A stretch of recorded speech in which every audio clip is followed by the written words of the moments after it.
I just wanted to jump on here and talk a little bit about the two Sunjo cordless tools that I've been using in the yard this season. I think they're a great pair to purchase together. This year I've been wanting to take my Bermuda grass lower than 2 inches or 1.5 inches, which is pretty much what my Toro will go down to. So I bought this because I wasn't really sure. I have a kind of a bumpy, typical homeowner yard, and I wasn't sure if reel mowing was going to work very well for me. At the worst case scenario, I would use the mower to do scalping, and then follow up with the Dethatcher attachment to clean out all the dead matter, because I've been in the house for 3 years, and then before that I think someone else was here for about 4 years and it had never been dethatched. So the first thing I did was I took my rotary mower and I took it down as low as I could go, which was about 1.5 inches. Then I dethatched everything. Then I came back, because the grass was all fluffed up, I came back with the rotary mower again to cut it to a true 1.5 inches. And then I came back with the reel mower and I cut it down to just over 1/2 inch. And it turned out really well. The only downside was that after 8,000 square feet of taking the grass down to 0.6 inches, I had to backlap the reel mower.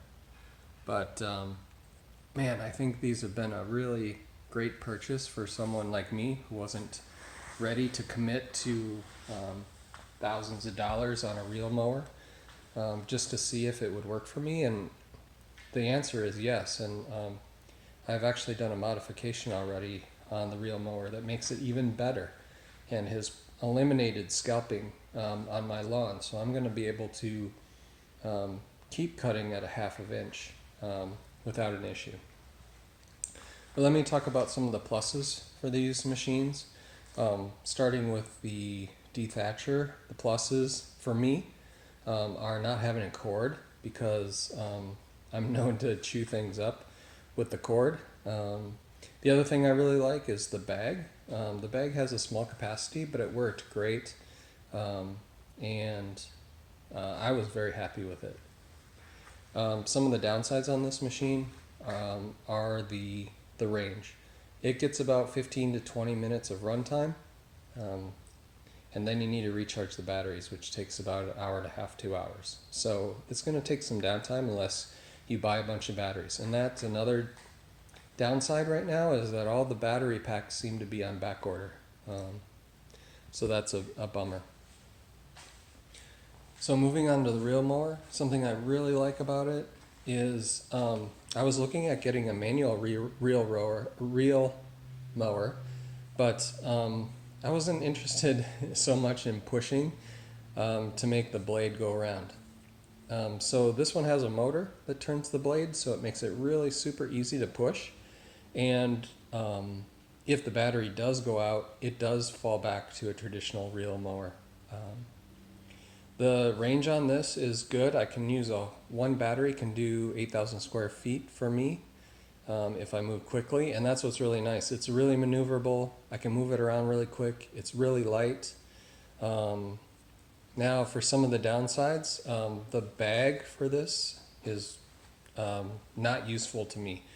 It does catch material, but it doesn't unhook very easily, so it's hard to hook and unhook. So I've just been cutting more often and letting the blades fall to the ground. Another downside, this handle can get a little fatiguing to hold